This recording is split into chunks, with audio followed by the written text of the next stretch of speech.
கடகராசிக்காரர்களுக்கு துர்க்கை வழிபாடு. வயிறிலிருந்து அசிடிட்டி, ஜீரண உறுப்புகளில் அதீத கவனம்.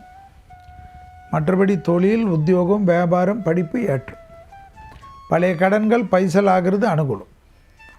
யோக பலத்தை அதிகமாக தரக்கூடிய ராசிக்காரர்கள் கடகராசிக்காரர்கள். இழுபறியாக இருந்த நிலைமைகள் படிப்படியாக மாறுவது ஆச்சரியத்தக்க முன்னேற்றத்தை ஏற்படுத்தி கொடுக்கும்.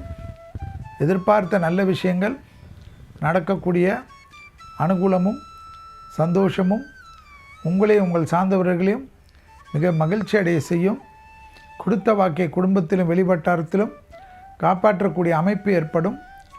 2ஆம் இடத்தில் கேது, 8ஆம் இடத்தில் ராகு என்ற சர்ப்ப கிரகங்கள் இருப்பதனால் கோளர் பதிகத்தை கேட்க கேட்க தடைகளெல்லாம் நிவர்த்தி ஏற்படுவது ஆனந்தமாக சந்தோஷமாக காணப்படும்.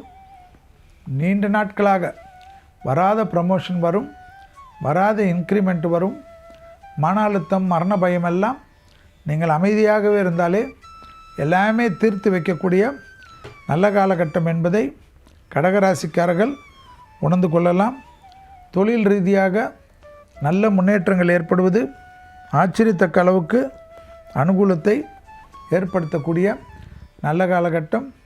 கடகராசிக்காரர்களுக்கு தாய் வழி உறவு, தந்தை வழி உறவு புதுப்பிப்பது ஆச்சரியத்தக்க முன்னேற்றத்தை ஏற்படுத்தி தரும். துர்க்கையை பிடித்து கொள்வது யோக பலம்.